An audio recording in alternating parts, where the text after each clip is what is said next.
आपकी दवाइयाँ अस्पताल से ले आई हूँ, आइए। हेलो सर, ऐसे तो गला खराब हो जाएगा। आवाज को बेस देने के लिए गला साफ करना पड़ता है। Oh yes. तो तुमने क्या सोचा रामशरण? अब 2 दिन के बाद ही मुझे निकलना होगा। भगवान की कृपा है कि उसने हमारी सुन ली और रामशरण की नौकरी भी लग गई। हम तो पाकिस्तान जा रहे थे जी, रास्ते में भगदड़ मच गई, बीवी और बच्चे लापता हो गए। चलता हूँ। जाओ, खुश रहो। चलो मैं रिक्शा तक छोड़ देती हूँ। हाँ ठीक। अब ये पूजा करते करते आपको मेरी शादी का ख्याल कहाँ से आ गया है?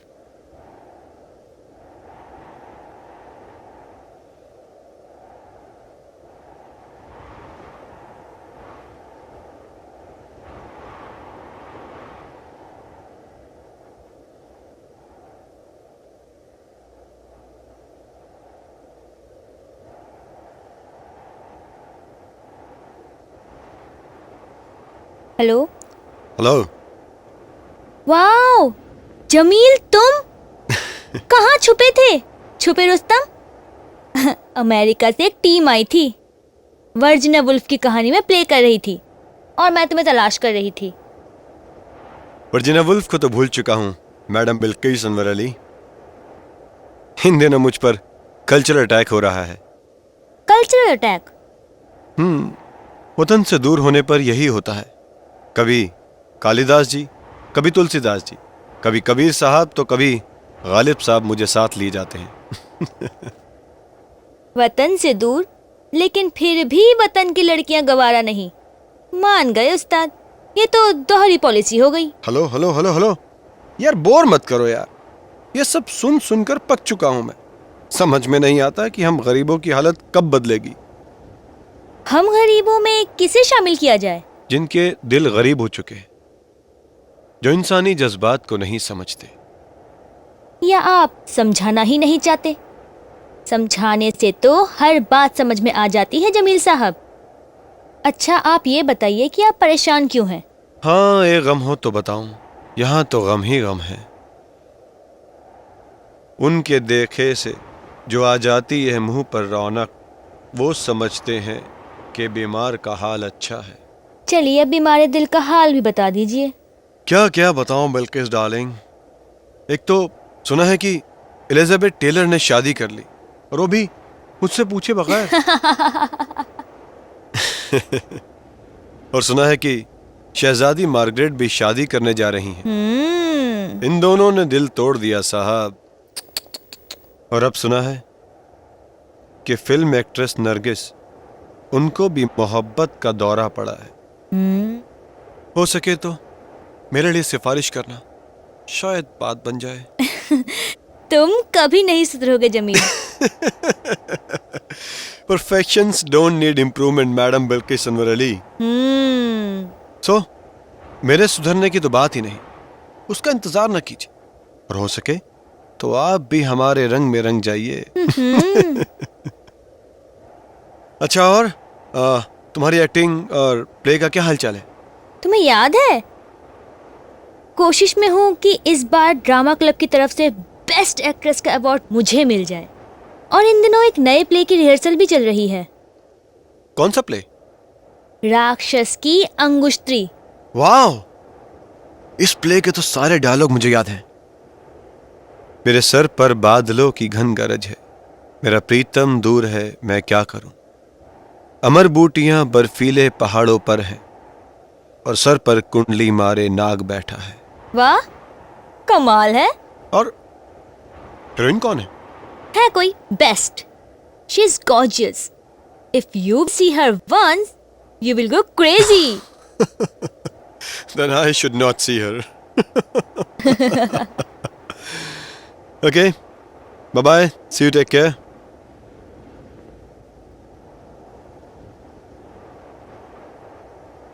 किससे बातें चल रही थी? Guess? Oh, you took anticipatory bail. You know it, बाजी। हेलो हेलो, हाँ भाई, तुम्हारा तार मिल गया था। हाँ बस हम लोग तो बहुत परेशान हो गए थे। वहाँ सब खैरियत है ना? जी यहाँ सब खैरियत है। मैंने तार आप सबका हाल जानने के लिए किया था। अच्छा अच्छा, यहाँ फिक्र की कोई बात नहीं है। अच्छा सुनो, वो अपने रामशरण की जॉब लग गई है। जॉब? हाँ। मेरी तबीयत, भाई मेरी तबीयत बस ठीक ही रहती है। वो कभी कभी अस्थमा बहुत परेशान कर देता है बस। मेरी बाबा। अच्छा ये बताओ, वहाँ सब खैरियत है ना? हैं? अच्छा अच्छा, अच्छी बात है।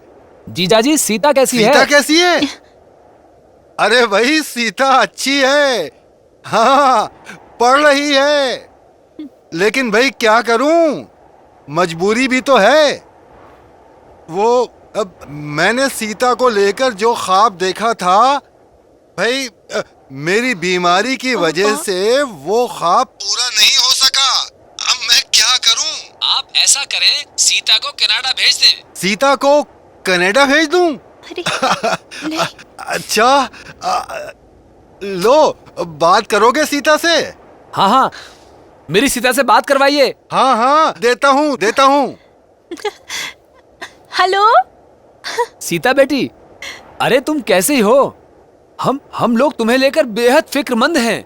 हम जानते हैं मामा कि आप हमसे कितनी मोहब्बत करते हैं और यहाँ भी आप ही का तस्करा होता है। मामा आपका तार आया ना, तो सच पूछिए हम सब बहुत डर गए थे। हाँ बेटा, ये सब तुम लोगों की मोहब्बत है। हमें बहुत अफसोस हुआ ये सुनकर कि भैया की प्रैक्टिस छूट गई और वो बीमार भी रहने लगे। अब तुम्हारा करियर है Sita. You are a girl of progressive thought. जो तुम्हें चाहिए यहाँ कनाडा में सब कुछ मिल जाएगा। मैं जानती हूँ मामा, लेकिन बाबा की तबीयत खराब है। मैं उन्हें अकेला छोड़कर कनाडा नहीं आ सकती। पहले तो भाई भी थे, लेकिन अब वो जॉब पर चले गए हैं। अब उन दोनों का अकेला सहारा बस मैं ही हूँ। सीता, भगवान सबके सहारे का इंतजाम करता है, लेकिन करियर सिर्फ एक बार ही बनता है। जज्बाती मत बनो, अपने करियर के बारे में सोचो। और ये भी सोचो बेटा कि तुम्हारे डैड ने तुम्हारे लिए कैसे कैसे ख्वाब देखे थे। मैं सोचूंगी मामा जी, मगर अभी बाबा बीमार हैं। मुझे सोचने के लिए कुछ वक्त चाहिए। ठीक है बेटा, सोचकर जल्दी जवाब देना, मैं इंतजार करूंगा। जी नमस्ते। बेटी तुम भी क्या?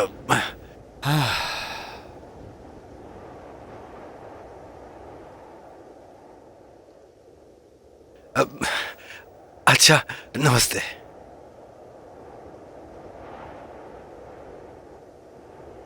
तुम्हें कनाडा जाना चाहिए। ऐसा क्यों कहते हैं बाबा? सब कुछ बिखर गया। सिंध का एक माना हुआ डॉक्टर कमजोर और लाचार आदमी में तब्दील हो गया, जिसके सारे ख्वाब ही चकनाचूर हो गए। तुम्हें याद है ना सीता, वहां हम कैसी कैसी बातें किया करते थे और तुम बार बार विलायत जाने का तस्करा किया करती थी, याद है? अब तुम्हारे मामा ने सिर्फ तुम्हें कनाडा बुलाने का ऑफर नहीं दिया है, मुझे लगता है कहीं मेरे टूटे हुए ख्वाब फिर से जिंदा हो गए हों। और क्यों तुम मुझे ये शर्मिंदगी की आग में झुलसाकर मार देना चाहती हो कि मैं अपनी बीमारी के लिए अपनी बेटी को बाहर नहीं भेज सका और मेरी बेटी ने सिर्फ मेरे लिए सैक्रिफाइस किया? ये सैक्रिफाइस नहीं है बाबा, ये आप लोगों का प्यार है जो मुझे मिला है। मैं आप दोनों को यूं बेसहारा छोड़कर कहीं नहीं जाऊंगी और ये मेरा आखिरी फैसला है। मुझे कनाडा जाने में कोई इंटरेस्ट नहीं है बाबा, प्लीज प्लीज मुझे फोर्स मत कीजिए। आइए चलिए।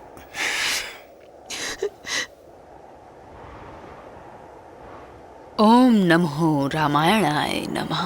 ओम नमो रामायणाय नमः। समझाओ सीता को। वक्त ने एक मौका दिया है कुछ बनने का। यहां क्या रखा है? सब कुछ तो तकदीर के बादशाह ने ले लिया। ये लुटाने वाले और देने वाले हाथ ही कमजोर हो गए।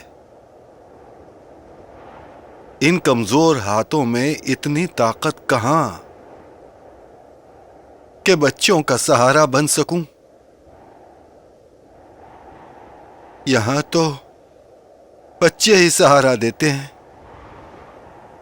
एक वक्त आता है जब बच्चे ही सहारा बनते हैं। जब राम शरण और सीता ने इस घर की जिम्मेदारी संभाली ही है तो ये उनका फर्ज है। अगर आप बीमार न होते तो क्या आप उनका सहारा लेते? बच्चों को सहारा दिया जाता है, लिया नहीं जाता।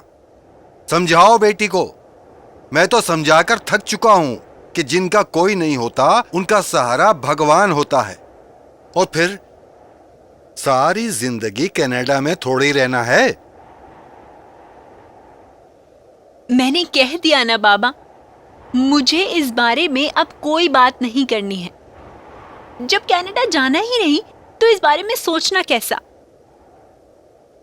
अभी अभी तो ये मुल्क आजाद हुआ है बाबा। यहां रहकर भी तो करियर बनाया जा सकता है। यहां रहकर भी तो जिंदगी के जौहर दिखाए जा सकते हैं। या फिर सिर्फ कनाडा और अमेरिका में ही करियर बनाया जा सकता है। बोलिए बाबा। बेटी, मैं जानता हूं कि तुम आखिर कनाडा क्यों नहीं जाना चाहती। क्योंकि तुम खुददार हो, मेरी बेटी हो। और तुम अपने मामा का एहसान नहीं लेना चाहती। लेकिन यहां एहसान लेने को कौन कह रहा है? बेटी, कनाडा तो मैं तुम्हें अपने पैसे से भेजूंगा। बस कुछ दिन तुम्हें अपने मामा के यहां रहना पड़ेगा। फिर तुम्हें किसी का एहसान लेने की जरूरत नहीं है। ये देखो, ये मेरी पुरानी प्रॉपर्टी के कागजात हैं।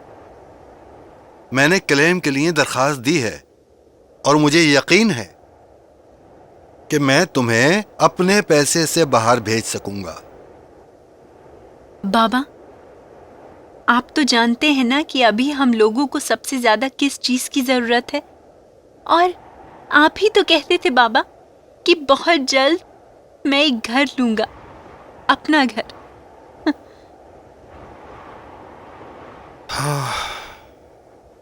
अभी कनाडा से ज्यादा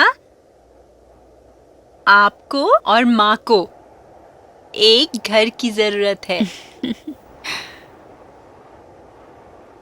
मैंने कहीं पढ़ा था, अपॉर्चुनिटी बार बार दस्तक नहीं देती, और अगर वो दस्तक दे तो उसकी बात सुन लेनी चाहिए।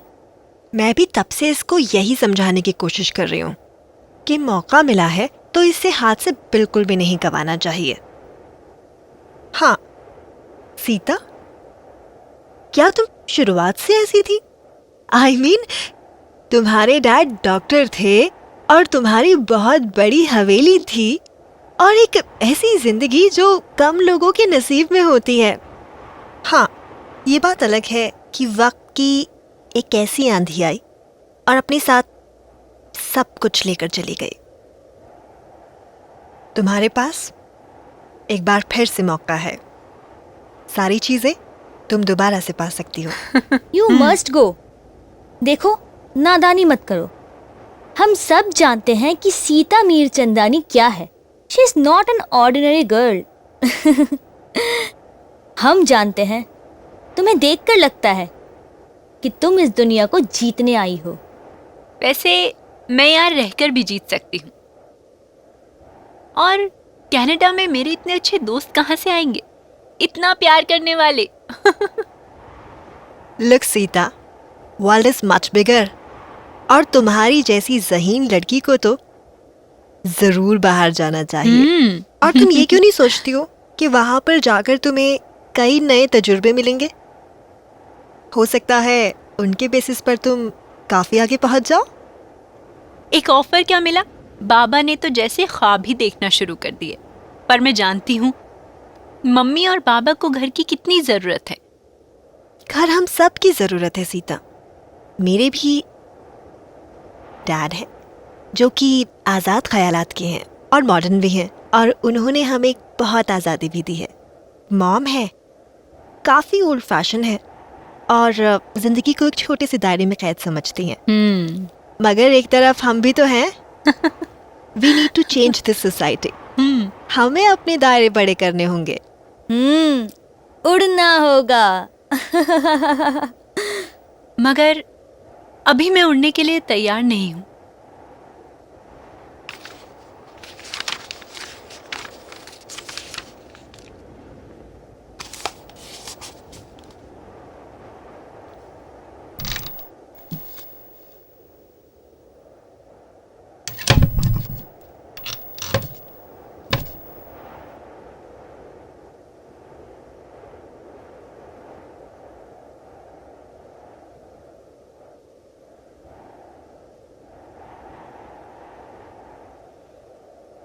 रामशरण की कोई खबर नहीं आई। लगता है जाने के बाद रामशरण की मसरूफियत बढ़ गई होगी। मैं भी यही सोच रही थी। जाने उसको वहां खाना मिलता भी होगा या नहीं, और खाना वक्त पर मिलता भी होगा या नहीं, ये भी नहीं जानती। अरे जिम्मेदार लड़का है भाई। परेशानी तो सीता को देखकर होती है। सीता को? मैंने सोचा है कि क्लेम का पैसा मिलने के साथ ही मैं अपना क्लिनिक शुरू कर दूंगा। कुछ तो आमदनी शुरू होगी, बाकी किस्मत देखा जाएगा। कल ही सीता को लेकर ऑफिसर के पास जाना है। ठीक है, शायद यही भगवान की मर्जी हो। हाँ, देखते हैं क्या होता है। नमस्कार, अब हम आ सकते हैं?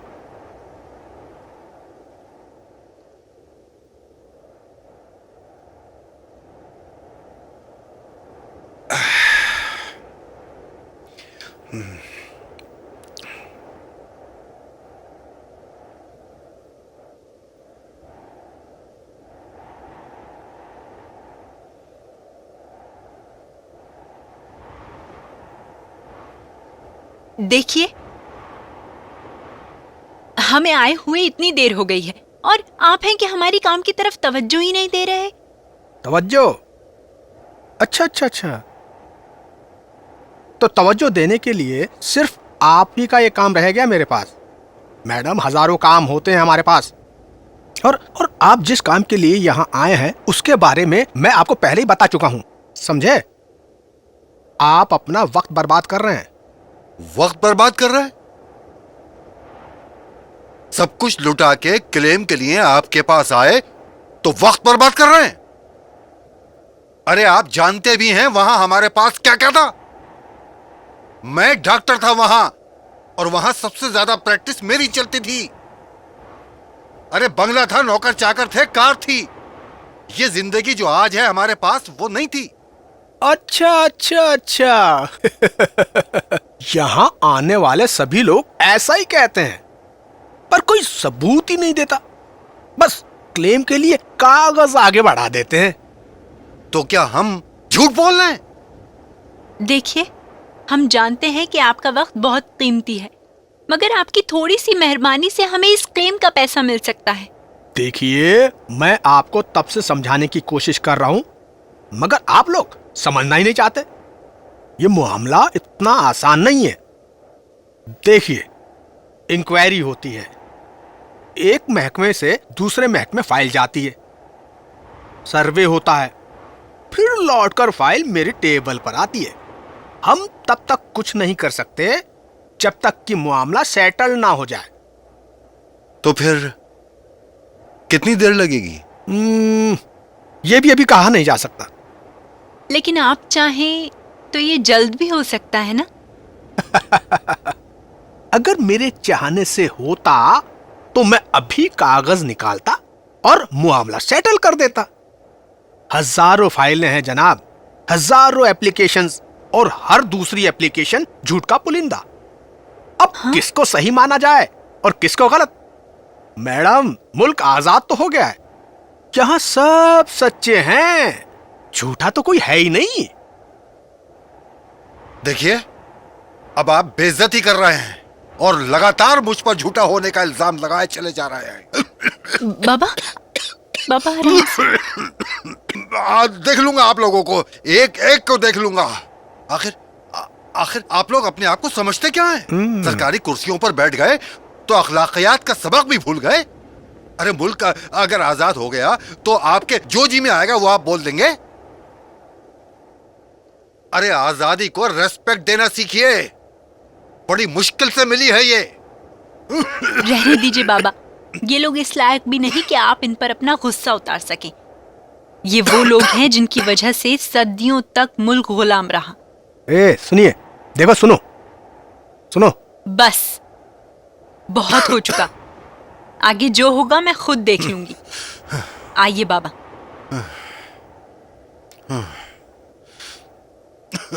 चलिए, आइए बाबा, ध्यान से। वो ऑफिसर ऐसे बात कर रहा था जैसे हमें कर्ज दे रहा हो। इसे आजादी की सौगात समझकर कबूल कर लो बेटी।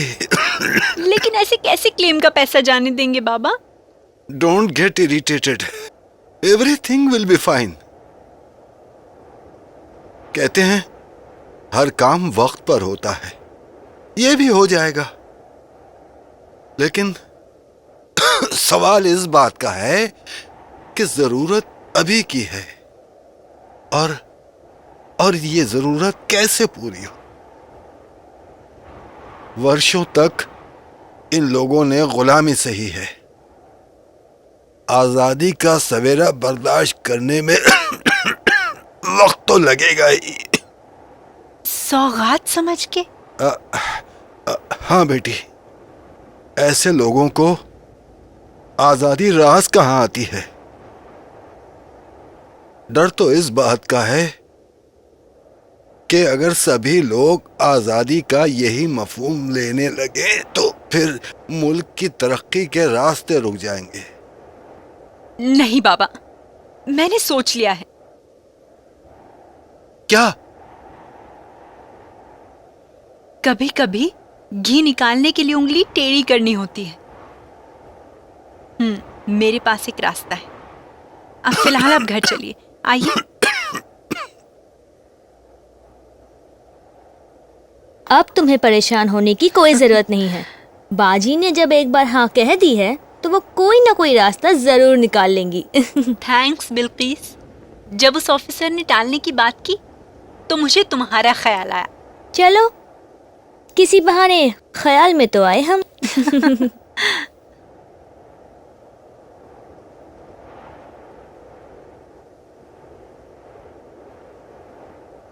लीजिए अंकल। लेता हूं बेटी। अंकल, आपने आने की तकलीफ क्यों की? सीता अकेली आ जाती, इतना ही काफी था। बेटी, अच्छे लोगों से मुलाकात भी तो जिंदगी का हासिल है। जी। अरे प्लीज बैठिए। नमस्कार। नमस्कार। सीता, ये रहा रिकमेंडेशन लेटर, ये आप उस ऑफिसर को दे दीजिएगा, आपका काम हो जाएगा। शुक्रिया। माफ कीजिएगा, आप लोगों को ज्यादा वक्त नहीं दे पाऊंगी, कुछ लोग इंतजार कर रहे हैं। अच्छा जी। नमस्ते। Anything else I can do for you ma'am? Thank you so much Bilkis. मुझे यहाँ आते हुए शर्मिंदगी महसूस हो रही थी, मगर क्या करूं, मजबूरी भी थी। कम ऑन सीता, हम दोस्त हैं। हरे रामा हरे कृष्णा हरे रामा हरे कृष्णा हरे रामा हरे कृष्णा हरे रामा हरे कृष्णा।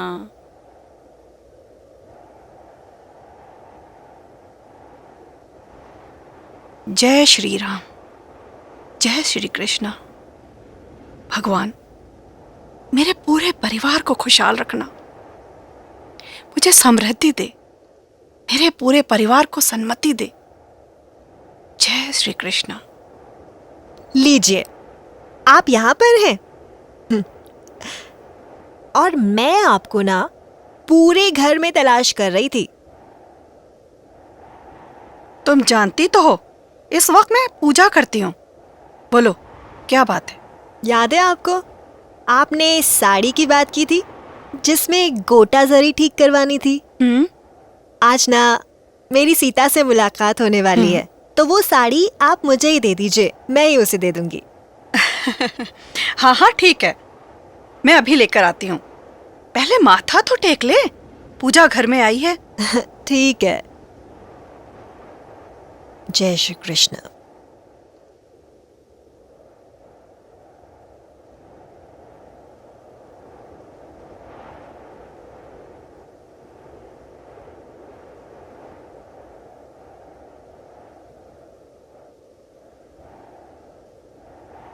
ये देखना, यहाँ पे सब खराब हो रहा है ये।